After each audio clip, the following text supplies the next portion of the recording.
First Thessalonians, and we are in chapter 2. So hopefully you did your homework this past week and read chapter 2. I'll go ahead and give you your homework from next week. That'll be chapter... Very good, very good. Chapter 3 for next week.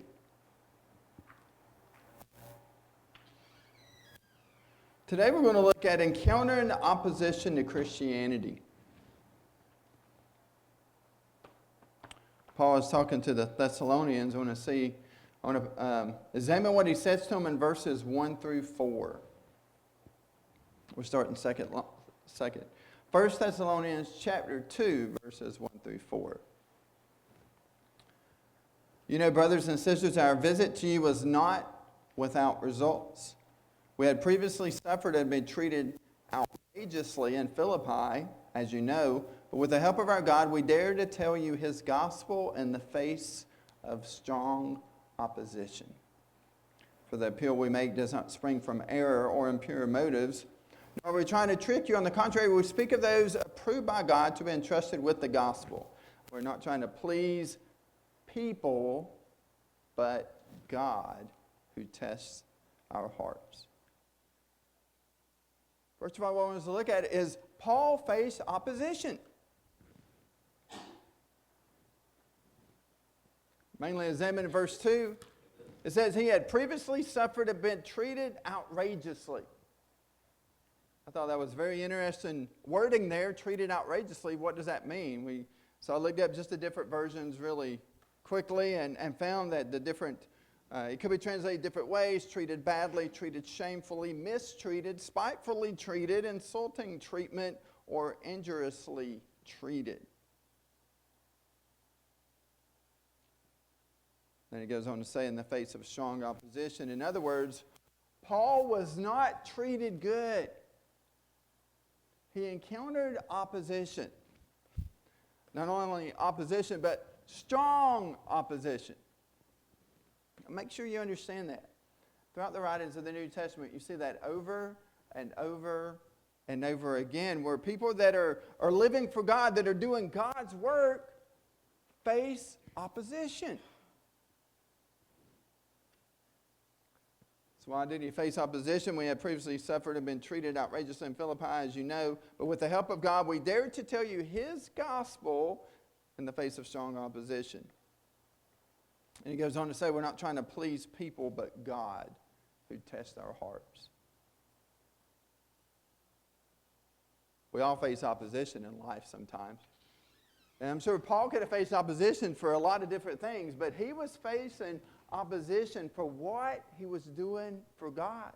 He was going out and he was telling everybody about Jesus Christ, and not only telling them, but when he would maybe he would confront them with their false beliefs and their false ideas. And he would explain to them truth over and over again. Would Paul categorize it as Paul got in a lot of debates, maybe a lot of arguments. But he was going out and he was trying to persuade people that Jesus Christ was the Son of God and the Savior of the world. And in the process of doing that, people didn't like it. Some people didn't like it. And people would push back against it. And he really didn't care what other people said. For he understood that his purpose was to please God, not people.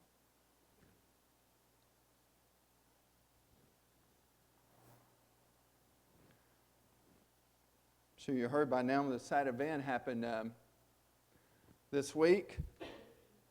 I don't know. A lot of people don't even know who Charlie Kirk is. Raise your hand if you knew who Charlie Kirk was. Okay, over half or so forth. If you're in politics and conservative values, you probably ran across it. But it really didn't matter necessarily who it was. It was terrible what happened to him. He was out at a college campus and got assassinated.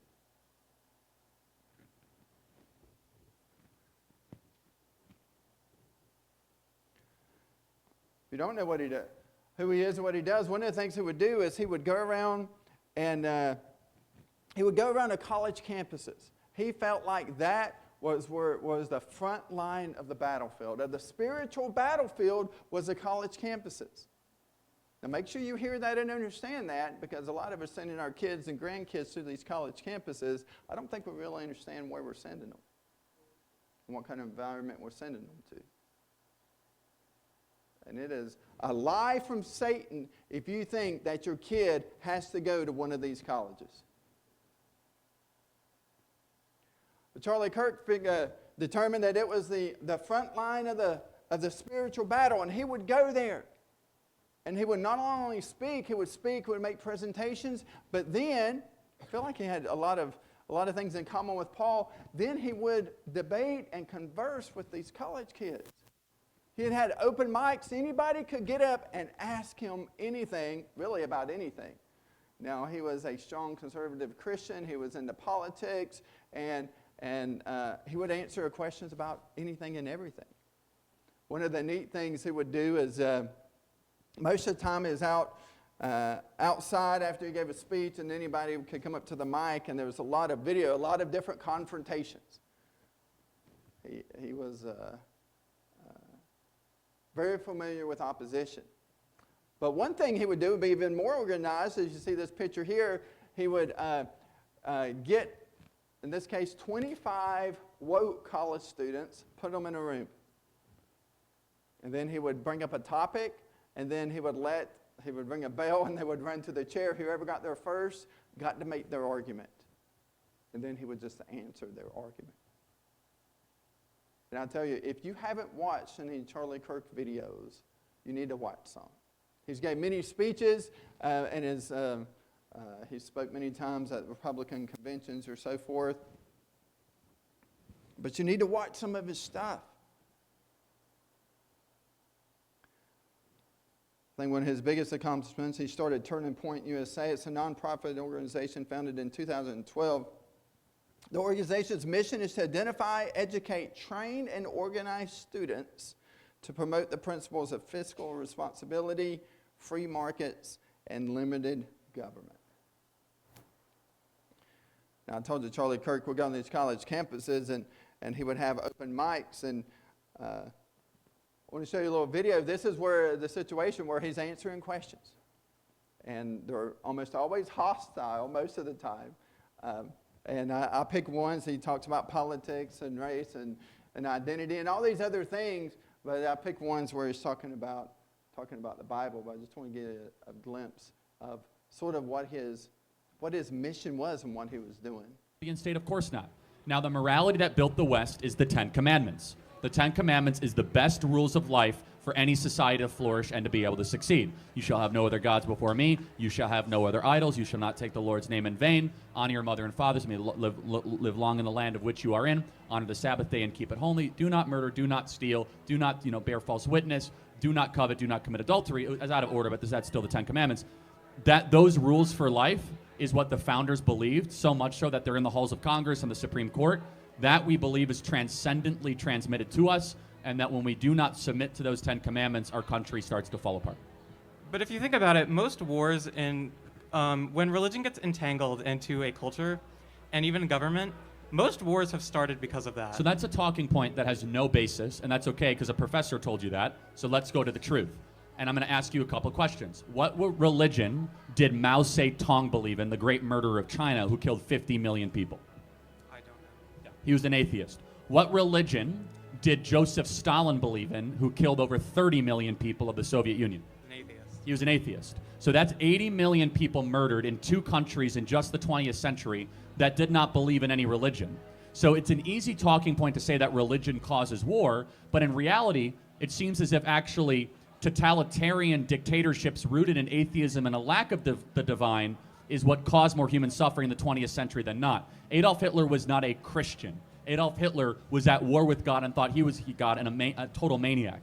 So there is no basis for what you're saying. You might be thinking about like the Crusades or something like 600 or 700 years ago, or the Inquisition. If that's the case, I think you need a better argument. Are you a Christian by any chance? Very, very much so. Like, why is that exactly? Jesus saved my life.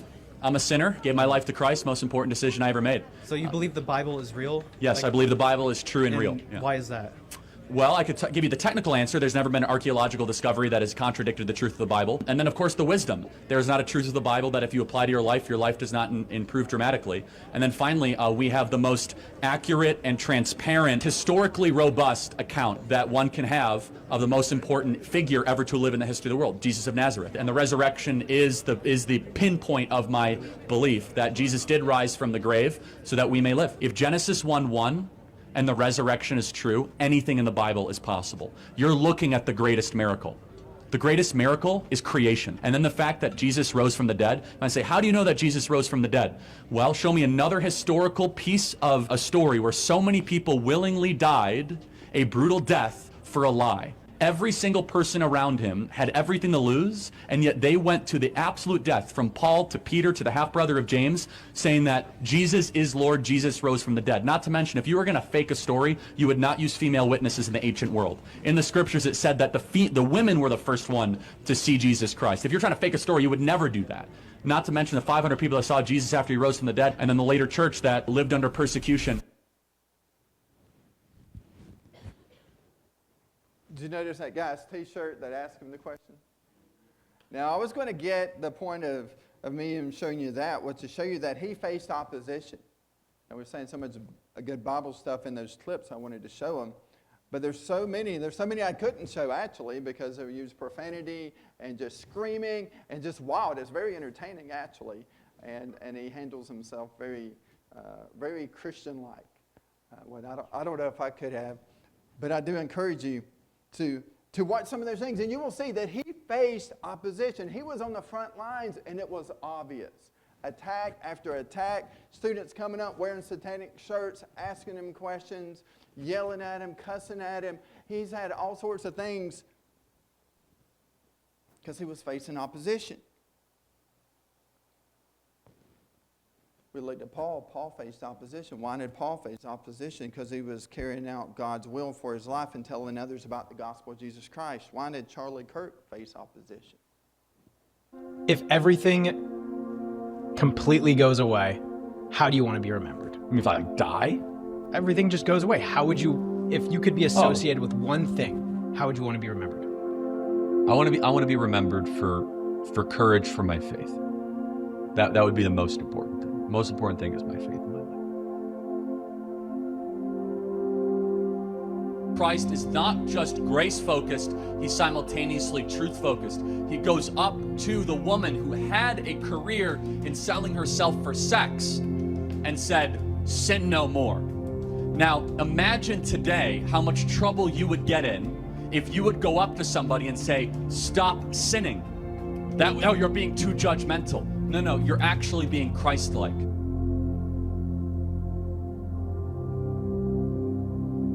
One of the reasons we're living through a constitutional crisis is that we no longer have a Christian nation, but we have a Christian form of government, and they're incompatible. So you cannot have liberty if you do not have a Christian population.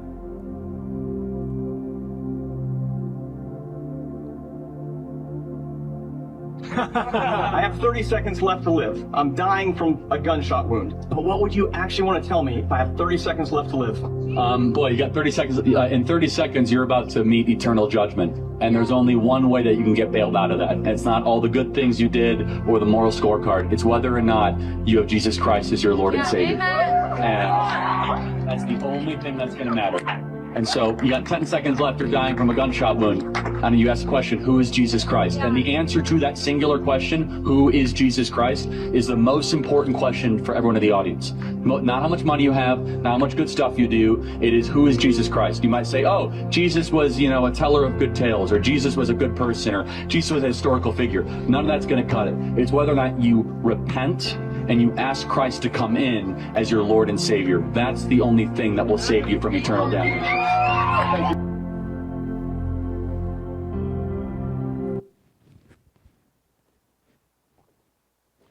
He's got a lot of good stuff out there. I was showing a video this week to some of my high schoolers on dating. You should hear his opinion of dating. One thing about Charlie is he would always tell the truth. And it was hard to argue with him because he was right, because he had the truth on his side. Why did Charlie face opposition? Because of his stand for Christianity. He had a mission from God, and he was living out his mission. And he paid for his mission with his life. Because he was making a difference. And even now, as he's passed away, he's dead and gone. His physical body is no longer here on earth. Yet I wonder how many churches and how many people are talking about him even today. I don't know about you. I've seen a number of videos about him before, but in the past few days, I've been watching a ton. I've been showing other people a ton. And it's amazing how God is even using this. God's in control. He allowed this to happen, and his name is going to be glorified through it. We can be sad, we can be disgusted, we can be angry. That's fine, but God is in control. Nobody could take Charlie's life unless God wanted him to. But God is going to use it for good. He's going to use it to motivate people, to inspire people. And he's going to use it to get out his word even more. There's some people who didn't even know who he was, and they're looking him up and seeing some of his videos. And they're hearing truth for the first time.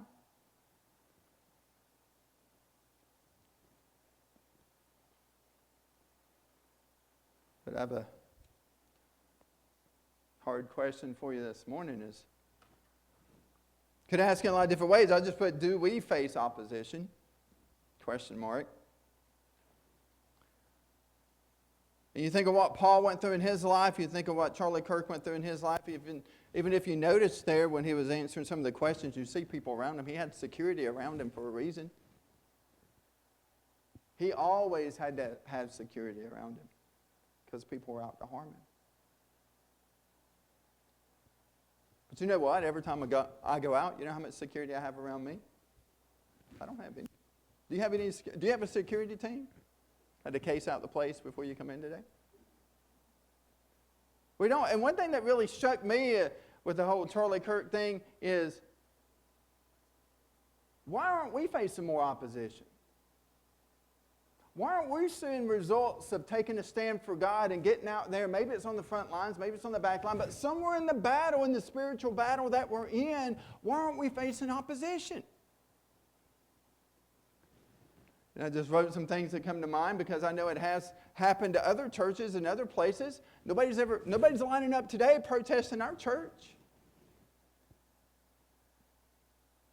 No graffiti on the side. Remember I showed one video, there's a church in California that Sean Fort was going to be at, and they sprayed satanic symbols and stuff on the church or so forth. That's sad. It should make you mad or angry or stuff like that. But why did they do that? Because they were facing opposition for what they were doing. Why aren't we facing opposition? Why don't we have spray paint on our church from some neighborhood Satanist?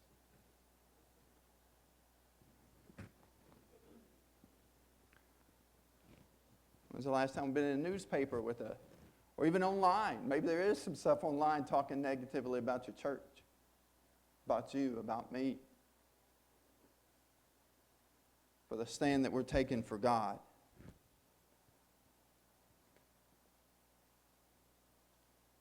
It's sad. You see it all over again. You see it in Scripture. You see it even today in our life. People that are taking a stand from God are facing opposition. And then I look at us and I'm thinking, well, why aren't we facing opposition? And none of us like it. And any pushback we ever get, we usually get quiet pretty quick. You ever been reprimanded at work for doing something religious? I know I have. Not at my current job, but past job. I remember I was working downtown Houston when I was in college at an office building, and everybody's really nice and had a little cubicle thing, and people would write anything they want on their cubicle whiteboard. A lot of them would put inspirational quotes or different things like that, so I put a Bible verse. And everything else was okay, but not the Bible verse. So I got warned I had to take it down, and guess what I did? I went over there and I erased it, and I took it down. Because I don't want to face opposition. Well, they might have fired me for it. I can't lose my job. I'm a college student. I got to have food. And we're so quick, even just getting pushed back a little bit. At your workplaces, you got to go to this, I don't even know what they call it, the training that they put you in through. A bullying training or whatever they call it, and I've been to one too. I didn't want to go, and I complained about it, but I went, and I go in this room for this special training about tolerance or so forth, and then in comes the lesbian.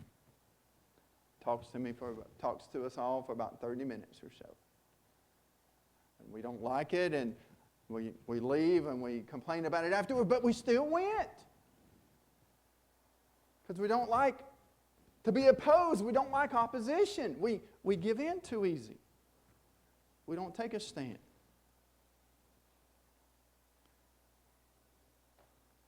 I feel like things need to change for us. I think we get confused on what our goal is. Our goal is to share the gospel. And then part of that verse that I haven't focused on yet, but it's probably the most important, is when it talks about, Paul said, we're not trying to please people, but God. God is your ultimate judge, and He's the one that we need to please, not people. And most of us are people pleasers.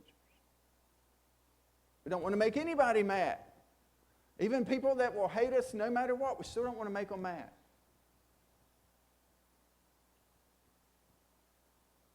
So we ended up at a church that's quiet. Quiet church isn't going to get much opposition. And I feel like that's exactly what we have today. John 15:20 says, a servant is not greater than his master. If they persecuted me, they will persecute you also. If you obey my teaching, they will obey yours also.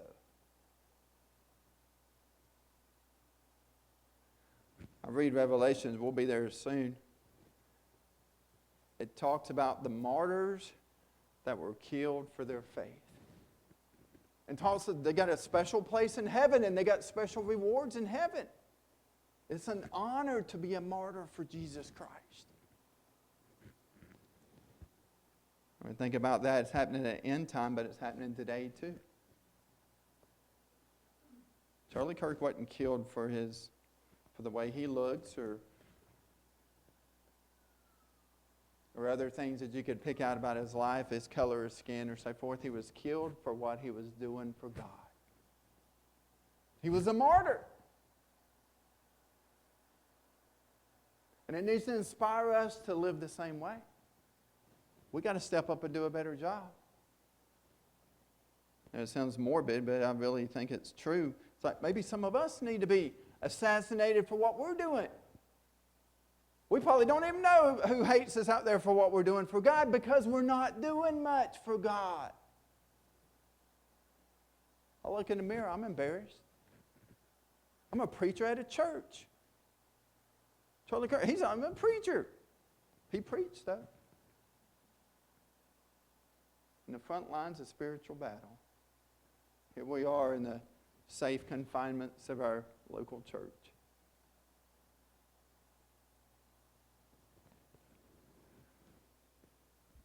And you see what's going on in the world. Not too long ago, you had just a few weeks ago, the gunman who shot at the church and a little school in the church and killed some kids.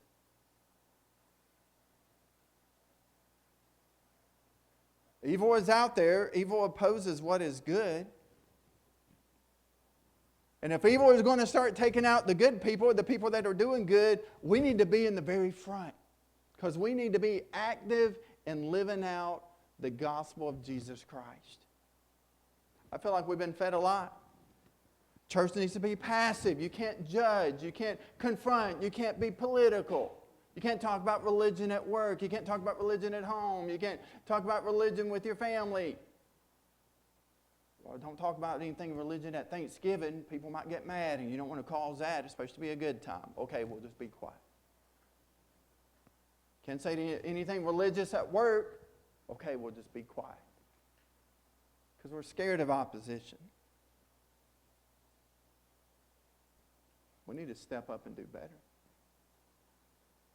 The best way to judge how good we're doing is how much opposition we're facing.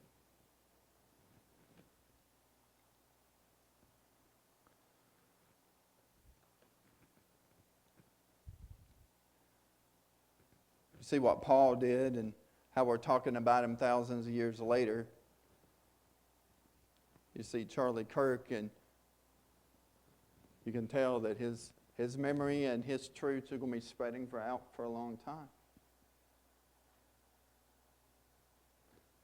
But what difference are we making with our lives? Because we're all going to die, and we're all going to be at a funeral, probably be at a church one day, and somebody will be up here saying some good things about us, and they always have been to many funerals. They say, well, that's the same thing. He was a good person, and blah, blah, blah, blah, blah. Because that's what you're supposed to say. And most of us are good people. But are we living our lives completely for Jesus Christ? Because that's the most important thing. It's very interesting things you're seeing on with Charlie Kirk being assassinated. You're seeing all these things online, and people are celebrating. And it makes you angry, and that seems a little demonic. The question will be, when we're taken away from this world, is evil going to celebrate? Or is evil going to be, who was that again? Well, I think that's going to be the case for most of us. But it doesn't have to be. We need a radical difference in our lives. We need a radical difference in our attitude. Like there is nothing more important, there should be nothing more important in your life than Jesus Christ. And if Jesus Christ is the most important, then you're going to be telling others about Jesus Christ. No reputation, no people's opinion, no job, no friendships, no family member is more important than your devotion to Jesus Christ. And we believe this lie that we can just take Christianity and make it a little bit part of our lives over here when it's convenient. When Christianity is something that should consume us. If Christ is Lord of our lives, then He's Lord of our lives. We need to be doing what He tells us to do.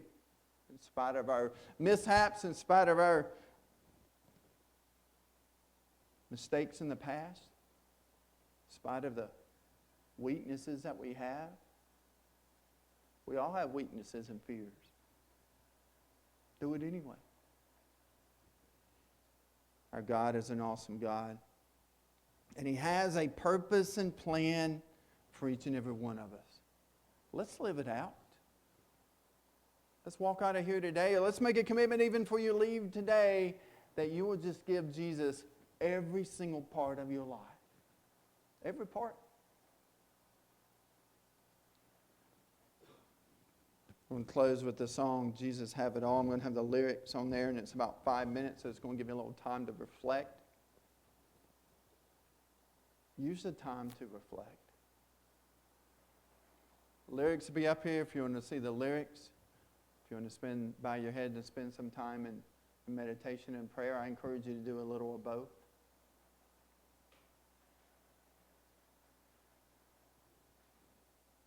But give Jesus all of you. If you don't even know what that looks like or what that entails, you don't have to. God will show you. All you can do is say, Jesus, have it all. Have it all. And He'll take it. And He'll do some amazing things. But He's got to have your permission.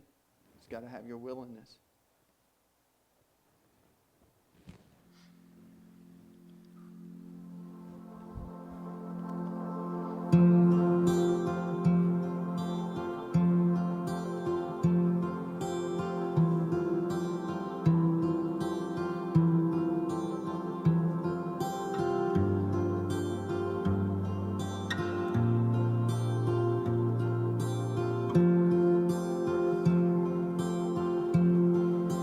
Jesus, have my heart, my will, my soul. Jesus, have my hopes, my dreams, my world. With joy I lay it down, with joy I cast my crowns.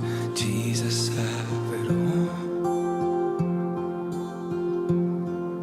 To You I bring my praise, my lips, my song. Living sacrifice as one reborn. Your life is now my own. Your will is what I want. Jesus, have it all. Oh, Jesus, have it all. Jesus, have it all. To you belongs the glory, the praise of all the world. Jesus, have it all. Jesus, have it all. Oh, blessing and all honor, oh, majesty and all. Jesus, have it all.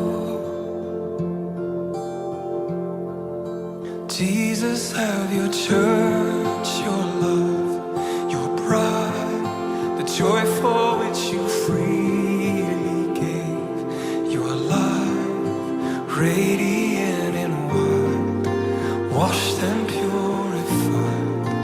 Jesus, have us all. Jesus, have your worth, your due, your song, the praise of every nation, tribe, and tongue. Let all that has been made glorify your name. Jesus, have it all. Oh, Jesus, have it all. Jesus, have it all. To you belongs the glory, the praise of all the world. Jesus, have it all. Jesus, have it all. Oh, blessing and all honor, oh, majesty and all. Oh, Jesus, have it all. Jesus, have it all. To you belongs the glory, the praise of all the world. Oh, Jesus, have it all. Jesus, have it all. Oh, blessing and all honor, oh, majesty and all. Jesus, have it all. Jesus, have it all. Jesus, have it all. Jesus, have it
That's a good song there. Listen to it every day. Give you assignments every week. Listen to that song. Watch some Charlie Kirk videos. Then your last assignment would be go out there and face some opposition for what you're doing for Jesus Christ. You might be a little surprised where the opposition comes from. You think, well, maybe it's going to be from the guy with the satanic t-shirt. You may be surprised. It may be coming from your next door neighbor or family member or your coworker that's also a Christian. Because they'll have different views and they'll say, well, you can't talk about that. You can't do it that way. And then you ask them, well, what are you doing for Jesus Christ? Well, I'm just being quiet. Don't be quiet. Face some opposition.